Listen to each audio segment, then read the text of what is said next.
आज हम देखेंगे भारत का अपवाह तंत्र। अपवाह तंत्र पढ़ रहे थे, जिसमें अब हम देखेंगे कि भारत के प्रमुख जो अपवाह तंत्र हैं वो कौन कौन से हैं। तो भारत का जो अपवाह तंत्र है उसको हम दो भागों में बांटते हैं। भारत के अपवाह तंत्र को एक हो गया हिमालय अपवाह तंत्र और दूसरा हो गया प्रायद्वीपीय अपवाह तंत्र। सबसे पहले हम पढ़ते हैं हिमालय अपवाह तंत्र। हिमालय अपवाह तंत्र को तीन प्रमुख नदियों के आधार पर तीन भागों में बांटा जा सकता है। पहला सिंधु नदी तंत्र। सिंधु नदी के आधार पर की प्रमुख सिंधु नदी तंत्र की सबसे प्रमुख नदी है सिंधु नदी। तो सिंधु नदी तंत्र पहला। दूसरा गंगा नदी तंत्र। इसमें प्रमुख नदी जो है वो गंगा नदी है और उसकी सहायक नदियों को मिला के गंगा नदी तंत्र का निर्माण होता है। उसके बाद में तीसरा देखते हैं ब्रह्मपुत्र नदी तंत्र। ये हम हिमालय की जो नदियां हैं उनको हम हिमालय जो अपवाह तंत्र है उसको तीन भागों में बांटते हैं, सिंधु, गंगा और ब्रह्मपुत्र नदी तंत्र। अब सबसे पहले हम देखते हैं सिंधु नदी तंत्र। तो सिंधु नदी तंत्र की जो सबसे प्रमुख नदी है वो है सिंधु नदी। तो सबसे पहले हम सिंधु नदी के बारे में पढ़ते हैं।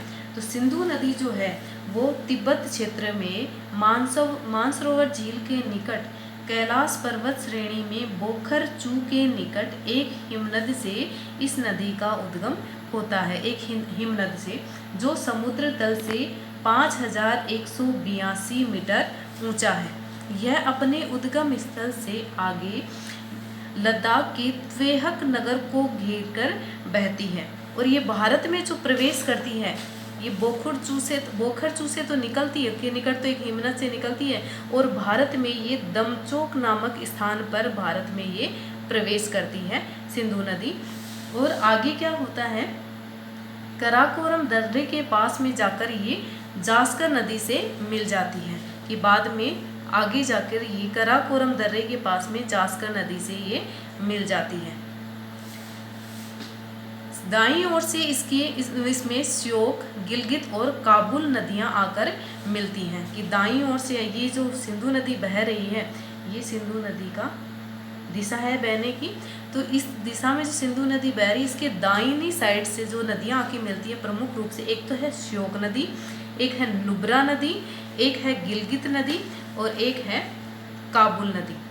ये प्रमुख नदियां इससे दाहिनी ओर से आके मिलती हैं। सिंधु नदी की कुल लंबाई 2880 मीटर है, जबकि इस कुल अपवाह क्षेत्र जो है इसका 11,65,500 वर्ग किलोमीटर है।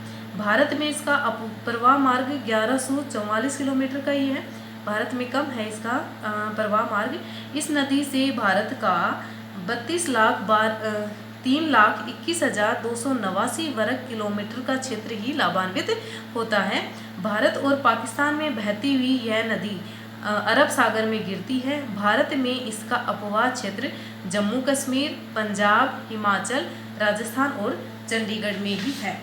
कि जैसे ये नदी जो है वो बोखर-चू से निकलती है, बोखर-चू से निकलते हुए आगे दमचोक में ये भारत में प्रवेश करती है, दमचोक नामक स्थान पे, और फिर पाकिस्तान में प्रवेश करते हुए और ये अरब सागर में गिर जाती है। अरब सागर में ये गिर जाती है। दाहिनी ओर से इसकी जो सहायक नदियां हैं, दाहिनी ओर से आकर जो सहायक नदियां इससे मिल रही हैं, एक तो है श्योक नदी,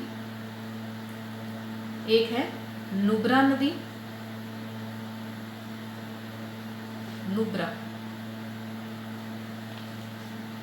एक है गिलगित नदी,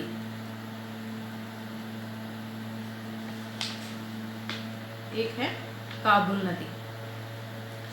ये इसकी दाहिनी ओर से आके प्रमुख सहायक नदियां मिलती है। और बाईं ओर से जो सहायक नदियां मिलती हैं, एक नदी तो है जास्कर नदी, जिसकी जो कराकोरम दर्रे से इसके पास में, कराकोरम दर्रे के पास इसमें आके मिलती है। उसके बाद में सहायक नदियों में ऊपर से अगर इसकी ले तो सबसे पहले जो नदी आती है वो है झेलम नदी। झेलम नदी है। उसके बाद झेलम नदी जो है आगे चिनाब नदी से जाके मिल जाती है। ये आ गई चिनाब नदी। तो झेलम हो गई, चिनाब हो गई, फिर है रावी। ये दोनों आपस में बहते हुए फिर रावी नदी, रावी नदी आके इस चिनाब नदी में आके मिल जाती हैं। फिर सहायक नदी इसकी व्यास नदी। व्यास नदी जो है उसके बाद में है सतलज नदी। तो सतलज नदी में ये व्यास जो है वो मिल जाती है। ये इसकी प्रमुख सहायक नदियां हैं। ये इसकी प्रमुख सहायक नदियां हैं सिंधु नदी की। अब हम देखते हैं और इन ये जो सिंधु नदी की जो सहायक नदियां हैं ये क्या करती हैं, दोआब का निर्माण करती हैं। कि दोआब किसे कहते हैं, दो नदियों के बीच में स्थित जो क्षेत्र है, जो मैदान बनता है उसे दोआब बोलते हैं। तो सिंधु नदी और झेलम नदी के बीच में जो दोआब बनता है उसे बोलते हैं सिंधु सागर दोआब। सिंधु सागर दोआब। और झेलम और चिनाब के बीच में जो दोआब बनता है उसे बोलते हैं चास दोआब। और चिनाब और रावी के बीच में बनता है जो दोआब उसे बोलते हैं रेचना दोआब। और रावी व्यास के बीच में जो दोआब बनता है उसे बारी दोआब कहते हैं। और व्यास और सतलज के बीच में जो बनता है दोआब उसे बिस्त दोआब कहते हैं। अब हम देखते हैं इसकी प्रमुख सहायक नदियाँ उनका अपवाह क्षेत्र क्या है, कि कहाँ से निकलती हैं, किस तरीके से बहती हैं। तो सबसे पहले हम देखते हैं झेलम नदी। झेलम नदी जो है वो कश्मीर घाटी के दक्षिण पश्चिम भाग में वेरीनाग में स्थित एक झरने से निकलती है।